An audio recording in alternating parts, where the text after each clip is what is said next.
Hello everyone, welcome to ABG's Investor Days. My name is Carl Bokvist, I'm an industrial analyst here at ABG. With us now we have the pleasure of hosting CTT Systems and CEO Torbjörn Johansson, who will at first give a presentation and afterwards, if time permits, I will ask a few questions. So Torbjörn, thank you very much for joining us and please, the floor is yours. Yes, good afternoon all of you. We go straight into the presentation. We take page number 2. It is me, Torbjörn Johansson, CEO, that make this presentation. We take the next picture, picture number 3. As you all know, we work with humidity control in the aircraft for a better climate, both in the aircraft and in the sky. And we are developing and producing humidifiers and dehumidifiers. We take the next page, page number 4. It's not a long time ago since we published the third quarter report, but we can repeat very quickly. We had net sales of 38 million. It was down 54% towards last year. The EBIT margin was 17%. And we still had a negative cash flow. And of course, those figures are due to the COVID-19 situation in the aerospace. We take the next picture, it's page number 5. We have a forecast for the fourth quarter. It will also be a tough quarter. We expect to have sales somewhere between 35 and 45 million. And the larger interval is due to the low visibility for the moment. We take the next picture, page number 6. As I said, we have now made 2 quarters in the COVID-19 situation. And if we look, we have lost sales in 2 areas. The OEM sales to Airbus and Boeing. We are down with 57% compared to last year. And it is mainly due to COVID-19, but we have also stopped delivering the drying system to the 787 that has some effect also. We have a bigger drop in the aftermarket. We are down 68% compared to last year. So as you understand, it has been 2 tough quarters for CTT. But we have been able to stay with a decent margin in those quarters. I expect, as you saw on the forecast, that the next quarter, which we are in now, will be tough and perhaps even 1 or 2 quarters more. We take the next page. But anyhow, even if it's hard now, I see some light in the tunnel. This is a picture about the total number of flights in the world. And as you can see, the red line is the flights we had 19, and the blue one is the flights we had during 20. And you saw when the pandemic was at worst, we were down to 25-30% of the flights compared to last year. But now we are up to about 60% of the flights. It has been a little bit flat, the curve, the last month because of the second wave. But this is the overall flights. It means short haul, medium haul, and long haul. And we are more dependent on long haul, as you know. But there is also some lights in different areas of the world. In China, the domestic traffic is back to the same level as before the pandemic. And if we look at Russia, which is an important market for CTT, Pobeda, which is flying domestic, they even did fly 12% more flights during the third quarter this year compared to the last year. So it means there is signs that we are in the recovery phase. We take the next page, page number 8. And as you know, the most important part of our business is the aftermarket. And aftermarket in wide body, and especially on the 787 and 350 aircrafts. And we are in a lucky situation that our population is very young. it means most of our systems out flying are less than 5 years, and almost everyone is less than 10 years. So we have a population that will come back. It will not be parked. And you can also see on the left diagram that you see the mix of our type of humidifiers. You have flight deck blue, most of them is crew rest, but also some cabin. We take the next picture, picture number 9. And when we talk about the aftermarket, for us, the most important part of the aftermarket is the 787 aircraft. There we have our biggest population. And if you look at the right picture, the active fleet of 787, now we are back to about 90% of the aircraft we had before the pandemic is back flying.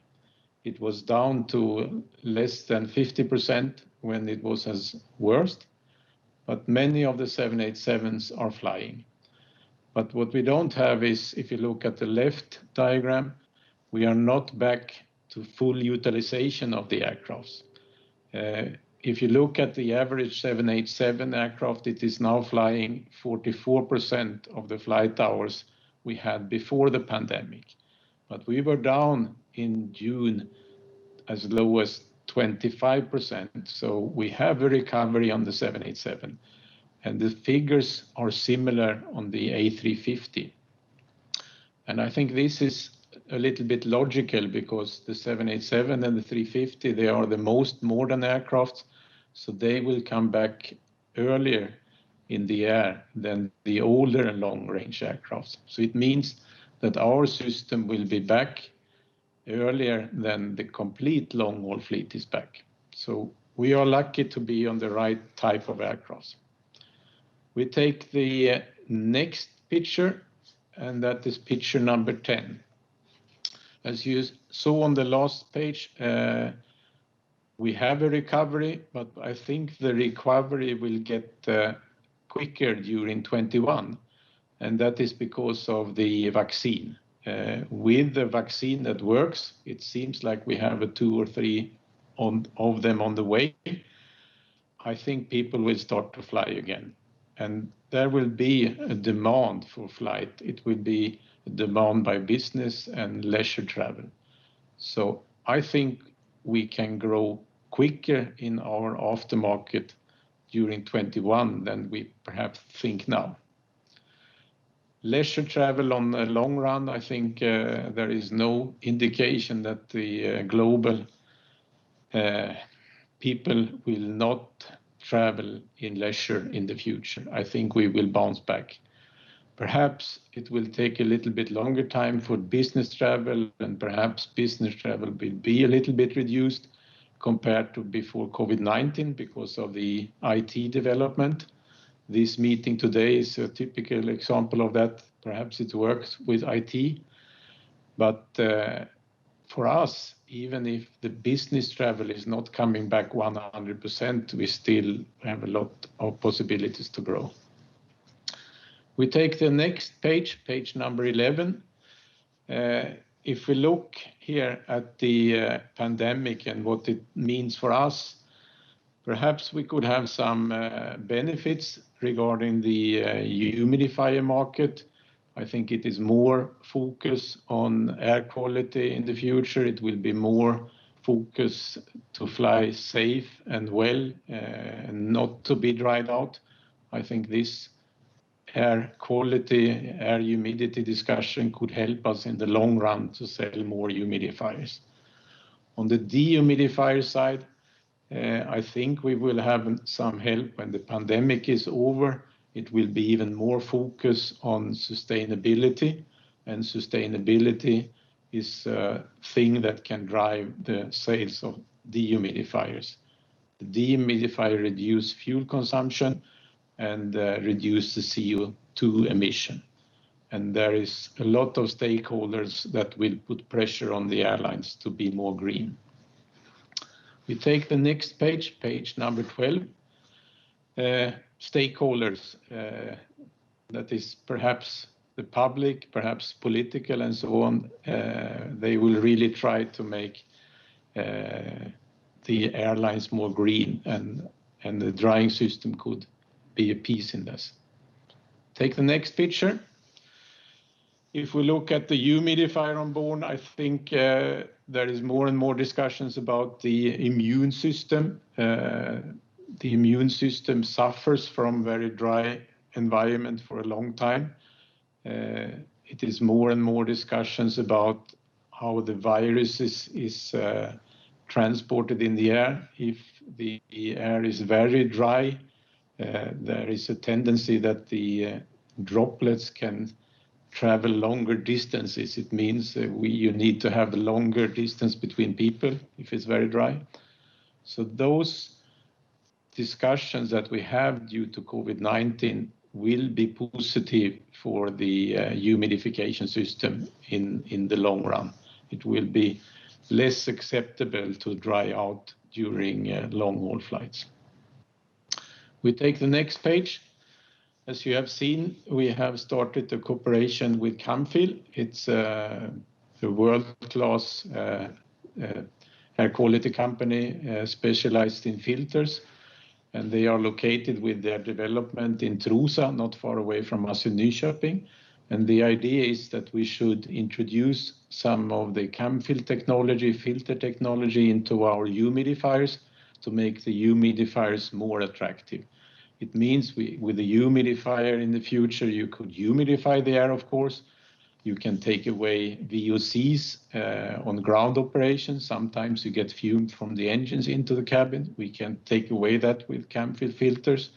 And we can also take away ozone during cruise. That is the idea, to make our humidifiers more interesting for the airlines, and we would like to market ourselves a little bit more in air quality. We take the next page. For CTT, of course, we are down now to much lower sales than we were before the pandemic, and I see a lot of opportunities now that we can start to grow again. The most obvious thing is that the aftermarket will come back. We will get higher sales of consumables on both A350 and 787. We can grow our repair business. Commercial OEMs will take a little bit longer time to go back again. We have good opportunities in private jet and VIPs, and we also have opportunities in retrofit. We go a little bit more in detail on those different areas in the next pages. We take page number 16. The aftermarket will grow from humidification sales, from pad sales, that is very obvious, but we have a big fleet of 787 with drying system, and many of those aircraft are getting out of the warranty time. So I expect that our repair business will start to grow significantly 21, 22. If we look into OEM, of course, it will be lower amount now for 21 and 22. Airbus and Boeing will go down in building quantities per month during 22 and 21. They forecast to go up in production again in 23. To some extent, we can compensate this because the 777X will start to be delivered parts to, and also the MC-21. But it will not be enough during 21 to compensate for the lower production rates on 350 and 787. We had our first humidifier in the 777X flying because of the fourth test aircraft did fly in the fourth quarter. So that is really a milestone for us. We have now humidifiers flying on 380, 787, 350, and now also 777X. So on all long-range aircraft, more than. We look into the next segment where we can grow. It's, of course, the VIP market. We have a good penetration on big VIP aircrafts, and we are trying to improve, or we are improving our system on the A320 VIP together with Airbus. There is opportunities. Airbus will also make a VIP version of the newest Airbus aircraft, the A220, and I think we have good chances there also. But perhaps even more interesting is that we are delivering now the first systems for a bizjet aircraft. We are in the delivery phase of 2 systems for the global 7,500 aircraft. That aircraft, those 2 aircrafts will be flying during next year. So this is the first time that CTT deliver into this class of aircrafts. Those large cabin long-haul business jets, they are built in relatively high production rates. We expect that over the years now they will build 50 to 100 aircrafts, and they fly a very long distance. And if you fly 10 to 15 hours in those aircraft, it gets extremely dry. So I think there is really a need for humidification in those aircraft. So it means that our deliveries to private jets, which will include both business jets and VIPs, has great opportunities to grow over the next years. If you look into the retrofit market, of course, that is a little bit tougher now. It's difficult to sell to the airlines when they are in that bad financial situation as they are now. But we still have interest. We have interest from airlines that want to invest in the drying system, and we see also interest in humidification. So even if it's very difficult in those environments, we see a potential here, and let's see what happens. If we look at dehumidification retrofit, I think the big chance we have here is really the green, the sustainability discussion. All the airlines will be under pressure when the pandemic is over. They will be more and more under pressure to be as sustainable as possible. It means for the airlines to save fuel. The drying system is a fuel-saving system. So we know, and especially in Northern Europe, there is a lot of discussions of what you can do in the aircrafts to reduce fuel consumption. Another retrofit opportunity which we are working with is to humidify the business class in the 787. As you know, there is about 1,000 787s out there flying.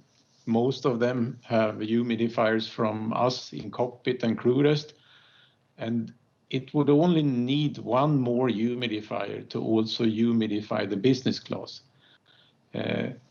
When we developed those systems 2005 to 2010, business class humidification was not that far in development at that time. So Boeing decided to go with 787 without cabin humidification. But now, of course, cabin humidification is possible on both A350 and 777X. So why should we not be able to sell humidification here? The last picture, I think we have now 19 minutes and I have 1 more minute, but the last picture I think is the most interesting picture. This is a picture when they did fly the longest range flight on the global 7,500. I don't know if it was 17 hours or if it was 15 hours, but in this very nice aircraft, it's really a nice business jet.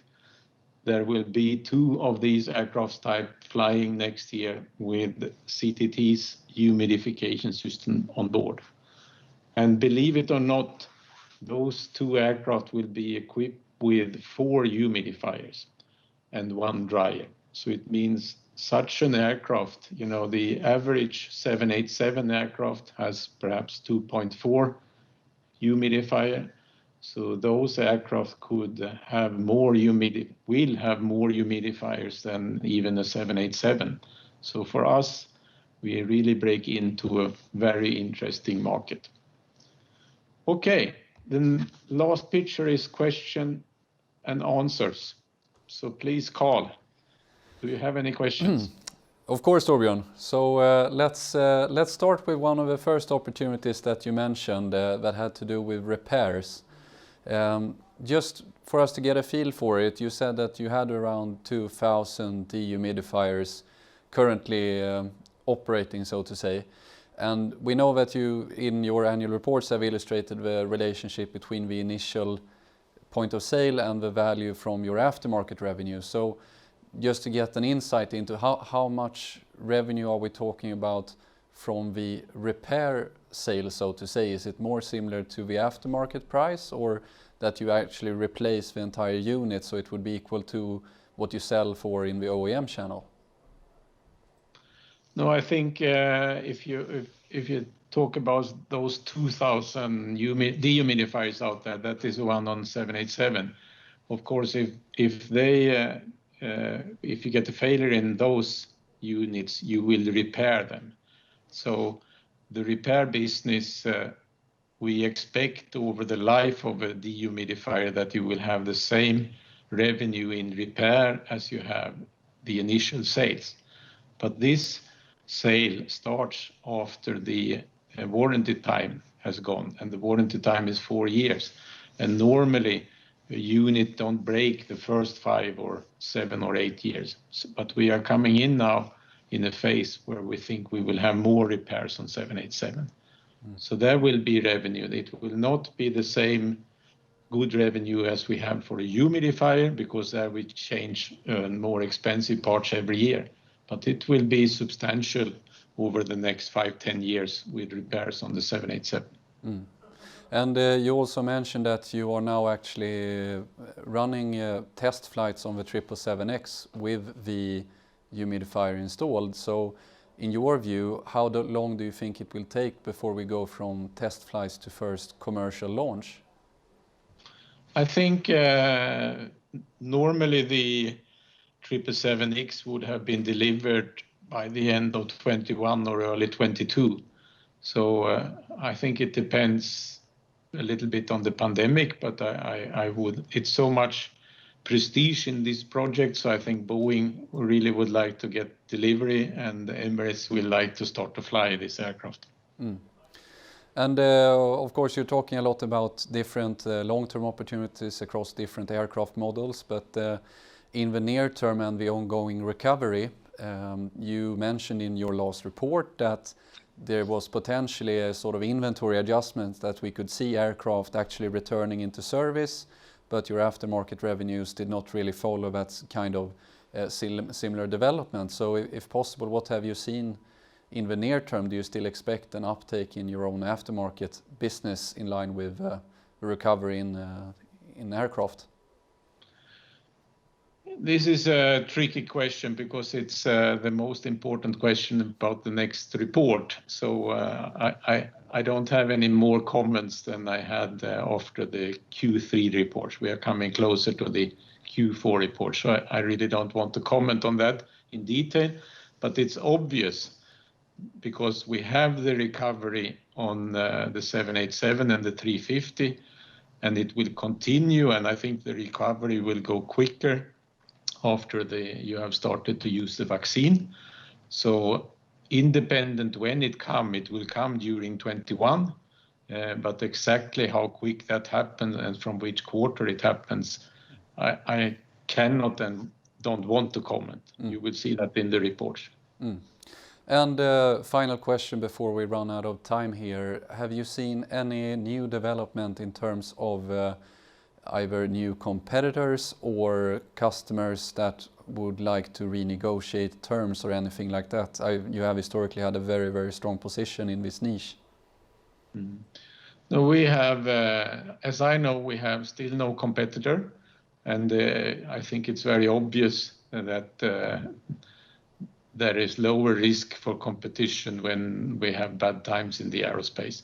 So it is no change. Then the customers, of course, they are very, if we talk about Airbus and Boeing, they are very keen on keeping their supply chain. It's hard enough for the supply chain to manage these lower quantities. So it would be absolutely absolutely funny and not logical at all that they would start to negotiate new terms. The supply chain has problem enough with the lower quantities, so I don't expect any of those initiatives. With that, Torbjörn and CTT, thank you very much. Thank you all of you who have been watching, and I wish you all a pleasant rest of the day. Thank you, Torbjörn. Thank you very much.